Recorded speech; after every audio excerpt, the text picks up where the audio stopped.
Et salut à tous et bienvenue dans cette nouvelle vidéo. Et aujourd'hui on va parler de l'histoire de Red Bull. C'est normal parce que j'adore cette boisson Red Bull. Et du coup l'histoire de Red Bull commence par l'entrepreneur autrichien Monsieur Dietrich Mateschitz. Wow, on va l'appeler Monsieur Jet pour simplifier la vidéo. Sachez que Red Bull démarre avec une histoire de voyage d'affaires. À l'époque, Monsieur Jet travaille pour la société allemande Blendax. On peut dire qu'il est bien blindé. Oui.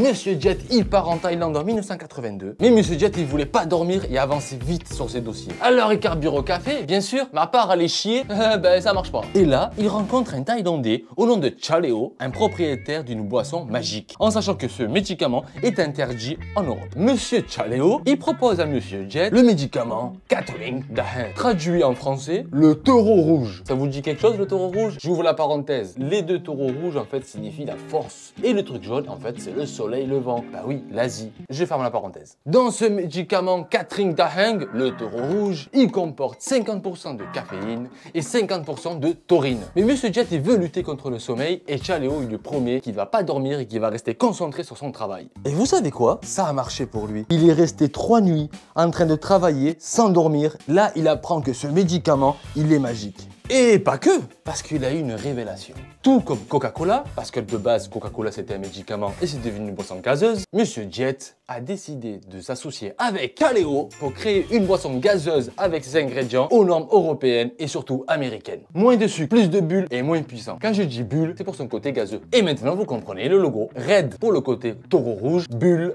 pour le côté gazeux. Intelligent ce mec, très intelligent. Maintenant nous sommes en 1987. Oui, il y a du temps qui est passé entre temps. La société lance sa nouvelle boisson, Red Bull donne des ailes en Autriche. Et maintenant, vous savez que la marque Red Bull est autrichienne, mais la vraie boisson, elle est thaïlandaise. Désolé pour ceux qui ont cru que Red Bull c'était américain. Et non, les Américains sont pas tout inventés. Hein.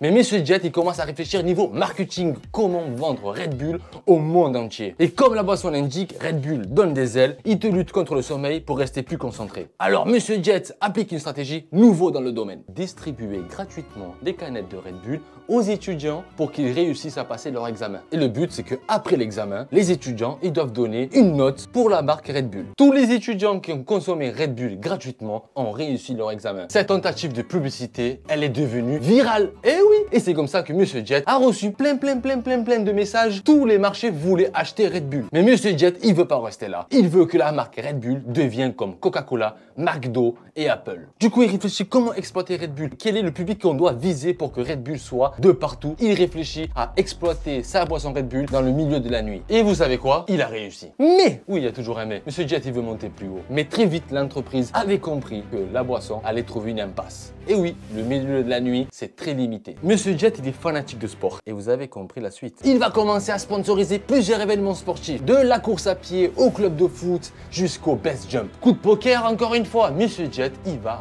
racheter plusieurs écuries de la Formule 1. Mais pas seulement pour mettre le logo de partout. Non, parce qu'il a une philosophie derrière. Il dit dans une presse, coller un logo, ça sert strictement à rien. C'est ce qu'il dit. Il dit que si lui, il doit sponsoriser une écurie ou un club, il faut que les athlètes soient 100% bien traités. Il s'occupe alors de tous ces sportifs, les meilleurs médecins, les meilleures nutritions, des fringues, des hôtels de fous. Enfin bref, Red Bull, c'est pas seulement qu'une marque qui sponsorise, qui achète, c'est aussi une marque qui s'occupe de ses sportifs. Dites-vous que Red Bull s'investit en 1995, et j'ai bien dit 1995, à cette époque j'avais que 5 ans, 4 écuries mondiales de la Formule 1, en passant par Jaguar, Ford, l'écurie italienne, et ils rebaptisent ça Red Bull Racing. Et bingo! Vu que les courses de Formule 1 est diffusées en masse à la télé, on voit du Red Bull de partout, des Red Bull de partout, et en plus, les athlètes, ils sont contents parce que tous ces pilotes, ils peuvent pas parler mal de la boisson.